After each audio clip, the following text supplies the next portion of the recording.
Well, as you can see, Gibraltar is just off in the distance. We have multiple radar contacts coming in. Actually, they're not coming in. This one might be. Yep. These others here, I believe, are warships, and I've been actually monitoring them, and they're not really chasing us. But the plane is. I'm assuming this is a plane because it was moving pretty quick. So I'm going to go under, and I'm actually going to go silent. The reason I'm even on the surface... it's really not a good idea to be on the surface in this area, but if we don't time this right, we could end up having to surface in the middle of the strait, or to at least snorkel, and that isn't a good idea. It's a really bad idea. So far, things are looking pretty good. Wait, are we actually running silent? We are running silent, okay. In other news... Soviet army is just 60 miles from Berlin. Oh boy. So if you look at the map, I got that message a little bit ago. Huh. Well, it doesn't look like it, but you know, probably some of these towns technically haven't been taken. They're surrounded, but not in Allied hands. Or the map's just broken. Who knows? You never know with Silent Hunter. Do I dare to surface? We come up to periscope depth. Oh, you know what? The game is chugging. This could be a mistake. How about I turn this way? And we'll kind of head more towards Ceuta. I don't know how to pronounce that. We've been over this. Oh boy, yeah, there's some major chugging going on.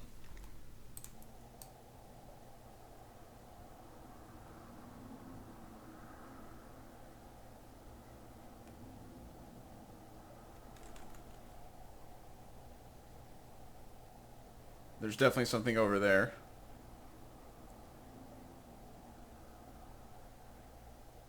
Oh, jeez.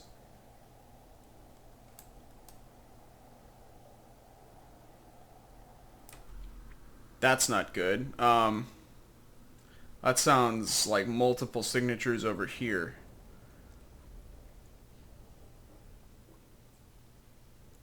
I did not account for this. What that probably is a task force or a convoy, depending on how they sound. No,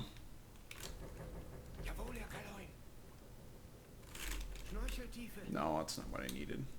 I always get the snorkel depth and snorkel button mixed up. Oh, we're silent running, so let's see.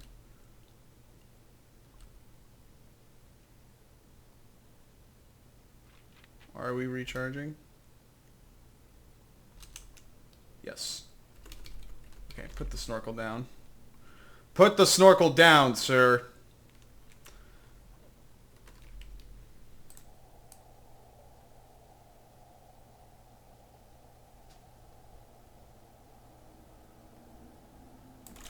Probably still... Oh, hey. You guys are fresh. Fresh as daisies. I think I will just swap everybody out while I'm here. And who else? Twister. Twister! The hot spot!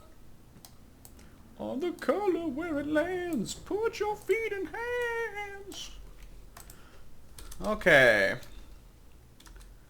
Well, I guess I could have been a convoy moving away. We do remain a little bit hearing impaired for a little while after we stop running the snorkel.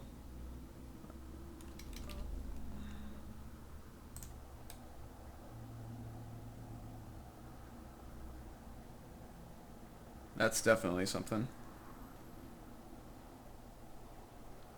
That's definitely something. Okay, so this might be a situation where we're gonna just head south, fly south for the winter. There you go. Oh, that's not the right bearing, but that's fine. I'm glad we detected that too. Oh. Well, that could be. That could be what we were hearing. It's better than a convoy. This is slightly... Okay, merchant moving fast. Okay, here we go. This is the clusterfuckery I was expecting. Oh my lord. No, there was a convoy over there. Yeah, this is definitely something we want to avoid. Somebody asked me in the comments how you cycle through ships. I'm gonna do that just for yucks. It's the period and comma keys, or the left caret bracket, the right caret bracket, I believe. It's American. The troop ship. Another troop ship. Intermediate tanker. Big old fat tanker. This is a juicy convoy, but we got nothing to hit them with, so. Oh, somebody's close. Based on the line I just saw. Let's try to just let everybody move along. Just move right along, everybody. I'm not here. I don't like these guys here. Oh, you know what? That's one thing that is kind of... Well, I knew that there were warships there, so... That was kind of cheaty about doing that, though, is... Like, I could have been looking at my attackers there, but... It doesn't matter. We know that there's warships. We're not going to be taking shots. I guess that's really the unfair component about it, is that if you do that and you don't know what your target is, that's an easy way to find out. Now, you guys better not head any closer to me. It's tempting to turn this way, but I don't want to put these guys in my baffles. Oh, shit!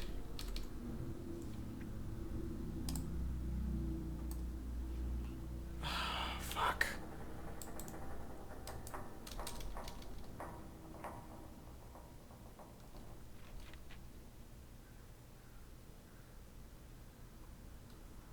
I'm in a bit of a jam here.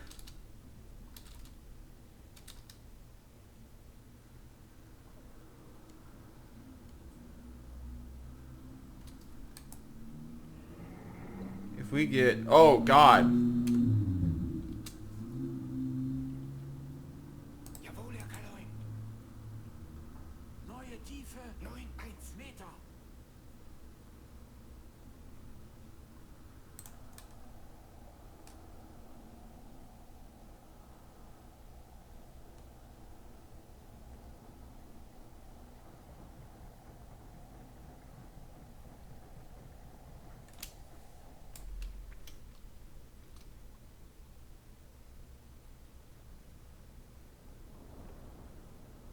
Don't get any closer.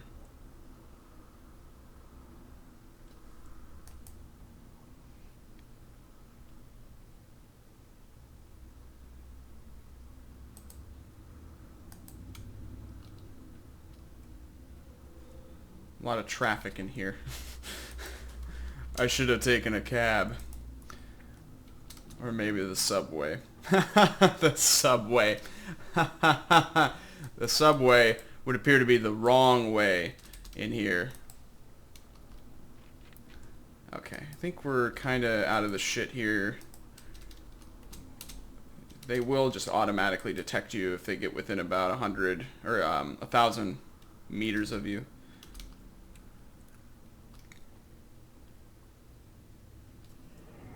How long have we been under? Probably about 2 hours now, at least. Where are you guys going? Convoy's passing us by. Let's start going this way so that we don't bump up against the shallow ground, or this business. So we don't run aground, derp. I'm feeling pretty confident about how we're situated right now, though. Except for this punk here.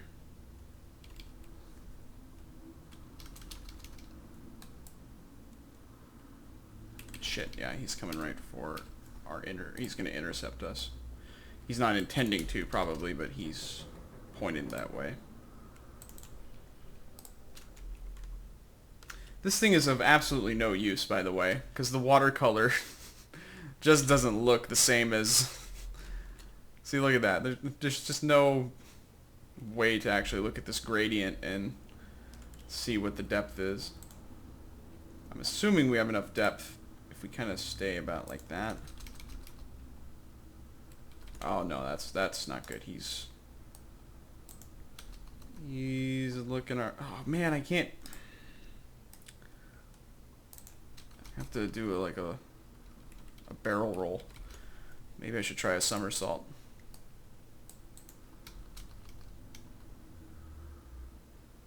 Okay, he's fucking off. That's fine.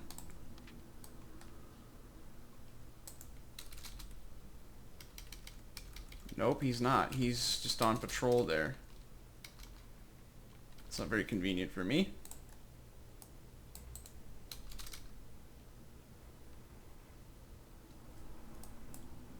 Gotta watch that guy. Okay. Bolt left now. Well, not really bolt left. We're just gonna... Oh my god, time compression! That was probably the scariest part of all this, because if you can't slow it down, bad things happen. And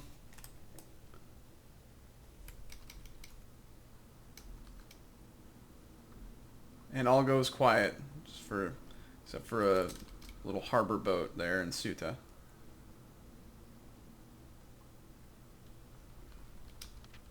This is probably just a little patrol boat and the tugboat.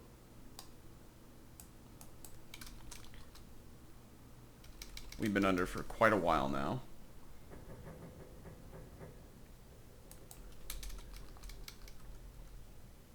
Still have more time to stay under though.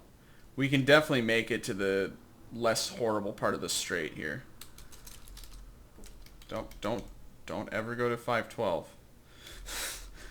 I could actually set the game to not allow time compression that far. Sometimes when you're... Well, especially when I was sailing to America that one patrol, I have to admit, I did bump it up to 1024 on occasion just because it was taking so long.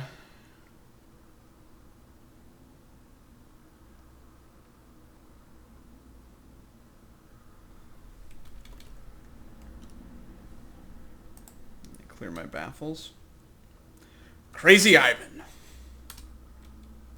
Crazy Johann.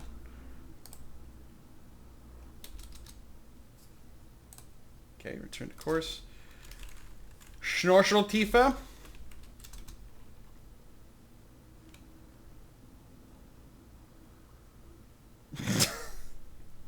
Right on cue. Oh man.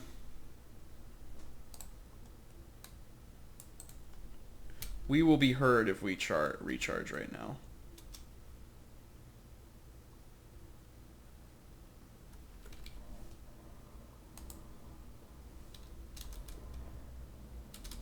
You bastards, just sail away, sail away, sail away.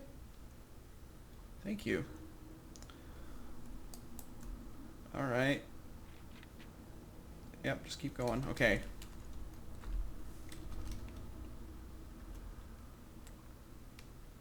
Now, I don't like doing this. You know what? I'm actually just going to flat out surface because we've demonstrated that the... Oh boy. That the radar detection on our snorkel does not work. So, this is actually safer.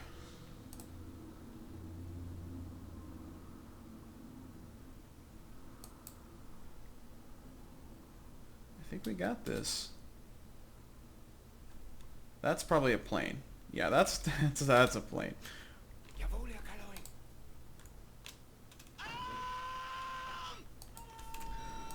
Let's see who's gonna pay us a visit. Oh, our snorkel's up. Ah, scenic Spain.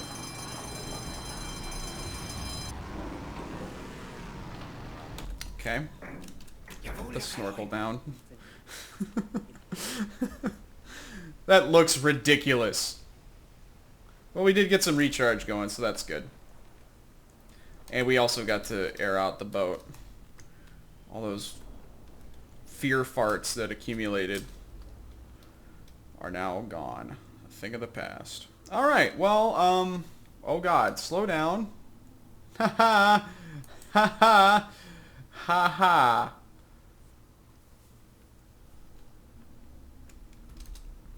Yeah, I think that we're okay now.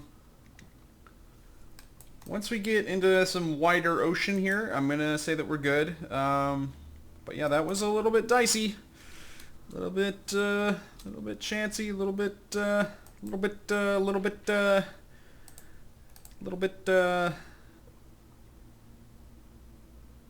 It was difficult.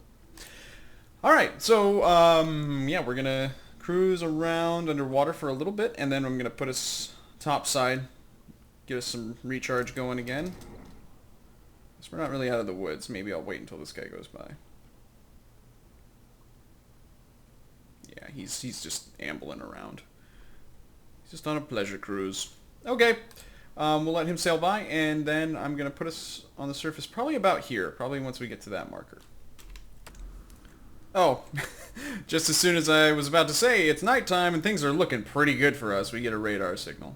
And it's a boat, based on the general speed and location of it. But I'm still going to dive, because it's going to be in our path here in a little bit. But yeah, it looks like we've traversed Gibraltar without too much difficulty. A little bit of a complication there, but everything's looking ship shape. Ooh. Yeah, this is a mini convoy again. Well, this could be interesting. This is not a mini convoy. This is a proper, actual convoy. Bloop!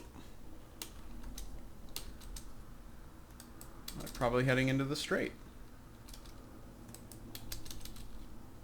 Please disregard my presence here. I'm not here. If it's for me, I'm in the shower. No one's gonna buy that excuse. Everyone knows I simply don't shower. Alright, well that was surprising. But I'm glad that I steered us away from that mess. Oh, hi. Oh yeah, the map distance isn't as close as I thought. Oh, hey, no, just I'm not here. Believe it or not, U-1204 is not at home. Please leave a message after the beep. Oh, God. I must be out, or I'd shoot at your convoy. Where could I be? Believe it or not, it's not me.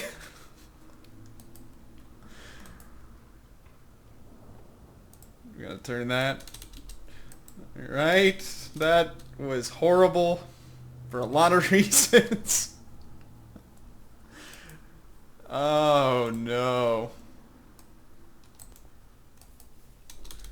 There we go. Alright, looks like we're okay now. I hate convoys. It's one, I mean, normally I'm gladdened at their presence, but in these circumstances, I hate them so much. Let's see what's in this convoy. Bullshit, bullshit, bullshit. Yeah. Yeah. Yeah.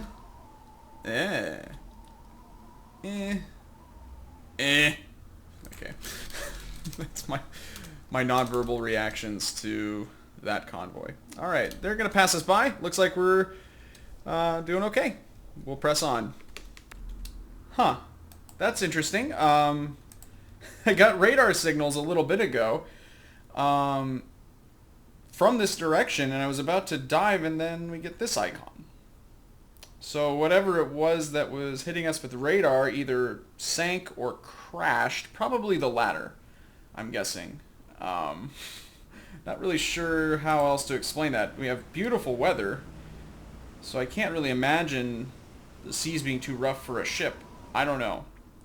But, yeah, that's strange. But we had a very peaceful passage along the coast of Portugal. Well, now this doesn't make sense either. I did not notice this.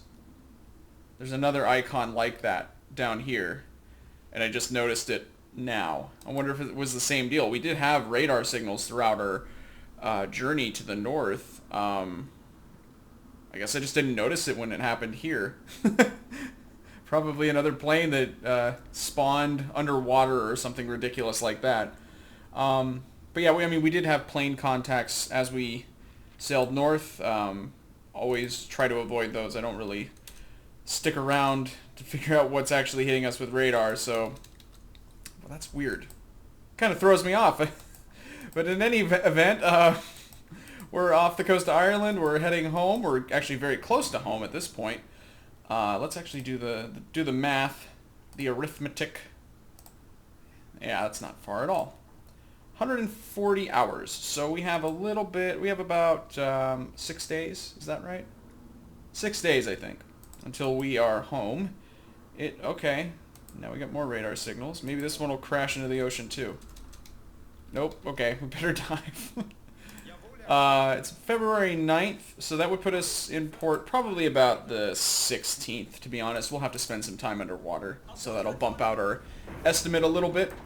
So it'll be interesting to see if we get to play out the rest of the war. I think we will. I can't imagine us being in dry dock or anything for too long, but it will be pretty close. We won't really have much time to do our final patrol, but we'll just try to have fun in whatever way we can. Those are planes, for sure.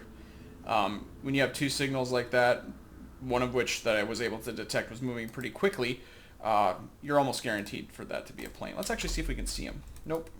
Too bad. Wonder if they're on the surface. Oh, well. Anyways, kind of a strange thing that happened there, but we're going to continue on home, and I'll let you guys know if we get bombed or anything like that on the way. We just got an interesting radio message that I thought I would share with you fine people. It's from Layman Radio News. Weather and traffic at the top of the hour with Kurt Fart on sports. Kurt Fart, why not? It's the first made-up name that came to mind. Kurt Fart. Okay. I like that because it sounds like a fart that is, abrupt and interrupts people. It's back to the message, which says, Roosevelt, Churchill, and Stalin have met at Yalta. Yalta is over here. It's right here. That's Jalta, right there. And basically, the gist of the meeting was, they all said, hey, guys, we need to have a little bit of a convo about what to do about the mess that is Europe. The previous owners kind of did a lot of damage to the property. There's, some shag carpet that they laid down that needs to go. There's some cracks in the foundation. And also there's a lot of Nazis running around. So we need to take care of that. Basically, what they decided was mostly in regards to Germany. How would we partition Germany?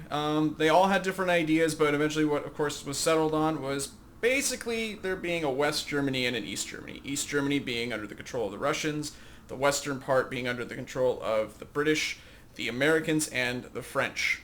And then, of course, the western side kind of just coalesced into one as the East drifted away and became a satellite state for the Soviets, a part of the Warsaw Pact. And on the topic of Warsaw, the Western Allied powers were like, hey, Stalin, you should give those Polish people a fair shake. You should let them elect their own leaders and be independent. And Stalin was like, yeah, cool, I'll do that. Yeah. I guess that's really the main takeaway from Yalta, is that there were some promises made there that weren't really delivered upon, particularly in regards to Poland, which was really sad because the Poles had actually continued to fight in the war, especially alongside the British and the Americans on the Western Front, trying to topple Germany and get their country back. And as it came to pass, basically Poland became went from being a Nazi-occupied land to a Russian-occupied land. So that sucks. Not a good outcome for the Poles. It was not a good outcome for a lot of Europeans, to be honest, for reasons that would play out over the next 40 years or so. But, yeah, interesting stuff there. Little geopolitical point, I thought I would mention it. It is a very important development. Important moment, certainly, in the politics of World War II. And that's just a very brief overview of what Yalta was. I think, oh, you know, I was going to say the nuclear bomb was talked about there. I don't think it was. I think that was Potsdam, which was actually after the war was over. So, yeah, put that aside. Don't even, just forget I said anything about that. And consider reading about both the Yalta Conference and the Potsdam Conference at your local library. All right, everybody, we made it home to Bergen, and it is 22:30. We should be home in time to catch a show, or whatever it is that passes for a show in late war occupied German territory. Oh boy, I bet it's a blast. Well, we're here, and you know what? I'm actually going to try to moor our sub here. Park it in the pen there. Although, oh, what's that? It's a little teeny tiny guy. I guess I should look around and see if there's, you know, hazards and things in the way. Oh, there's two. Well, I'll be gosh darned. Well, I'll still give it a try. Anybody else? Anybody else want some? Little UT taunt for you there. You be dead. I'm on fire. What am I doing? I'm just looking around the harbor and make sure I don't bump into anything. So yeah, I was actually, part of the excuse for why I'm subjecting you to this is that I was actually reading a book that I had from college called The Spectre of Communism, which is by a fella named Melvin P. Leffler, whose name just makes me want to beat him up. Oh, I should back up. Speaking of getting beat up.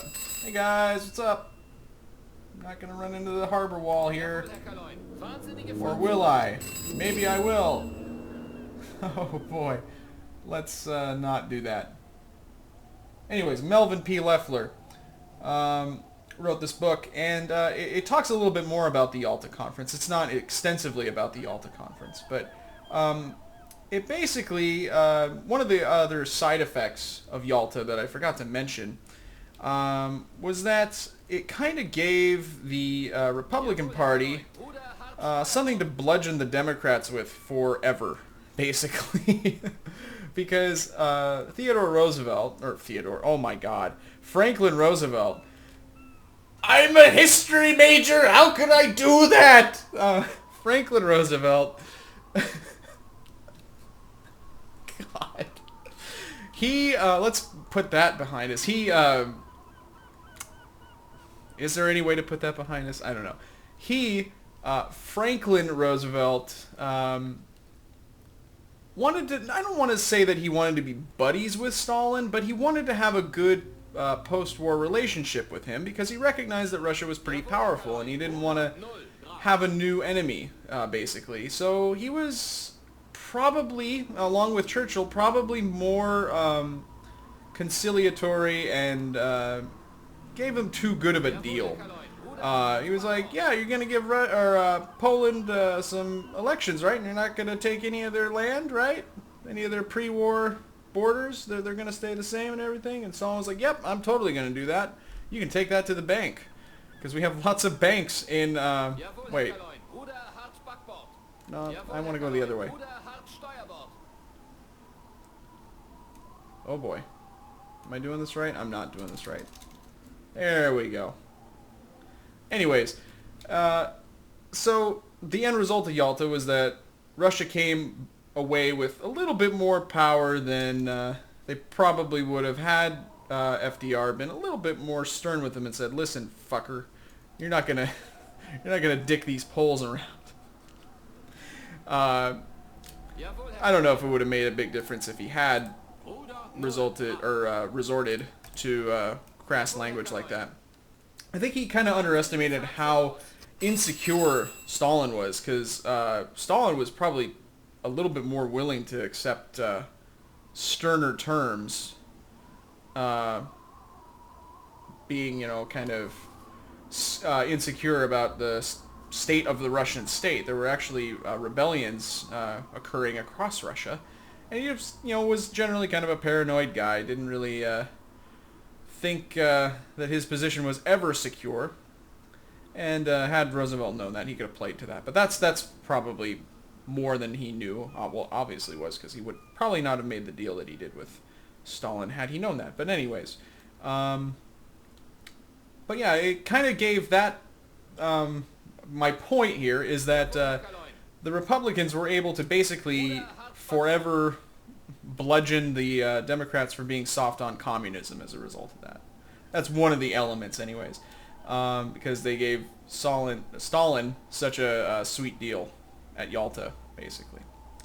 And that line, in varying forms, would be parroted for the next few decades. And it really has its iterations nowadays, where they like to, you know, characterize left-leaning folks in the U.S. as being kind of weak-willed and, you know, welfare-loving, atheistic, collectivist shitheads. So yeah, that's how that happened. Anyways, we're about to run into the U-boat pen here, it looks like. Am I doing this right? No.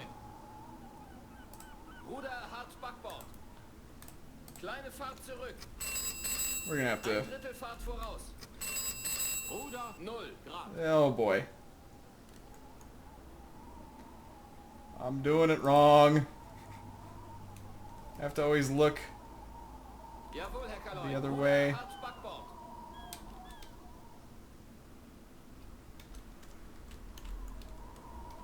Yeah, alright, I think we got this. Come on. Back it up. I can't believe I'm doing this because I have shown on a few occasions that I'm not the greatest at parking our boat. Oh, well, we can hear the band. We must be doing a great job. You know, it's kind of dark, and you know what? We're actually off center. Hey, guess what? We're going to go ahead and end the patrol here because I think I'm about to run us into the pen. Oh, Christ. But anyways, that book, if you're interested, it's not just about how, oh, poor liberals, they had to deal with Republicans. It's much more about not just Yalta, but Potsdam and Tehran and the various conferences that led to the geopolitical design of the post-war world. It's very good. It's called The Specter of Communism, the United States and the Origins of the Cold War, 1917 to 1953, by Melvin P. Leffler. And he spells Leffler Leffler. It's an effing good name. Bump. Oh, dear. Let's go ahead and exit the patrol. And, oh, wow, I didn't know we had that many tons. 51,518 tons of mostly British merchant shipping tonnage laying on the bottom of the ocean. Not too shabby. Had a little bit of a run-in with some destroyers, got out of it, survived Malta, survived transit back and forth of Gibraltar. I think that those are really the highlights. The tonnage is kind of a nice side benefit. But I am kind of sad that we didn't get our complete Malta meal, which is a joke that will only make sense to American consumers of discount bulk cereal. Alright, let's dock at Bergen. And our hull integrity was 65.32. That's a bit lower than I thought it would be, but we're alive and that's what counts. We had to take drastic measures and we pulled through with a modicum of damage. So Patrol 4 is over, and let's see if this is the end of our war. I actually didn't even think about that as I was prattling on. It's March 22nd, so we do have another patrol in store for us. Let's take a quick look at my medals. Yeah, I'm a jerk. And then let's also take a look at our boat and see what we're actually fitted out with.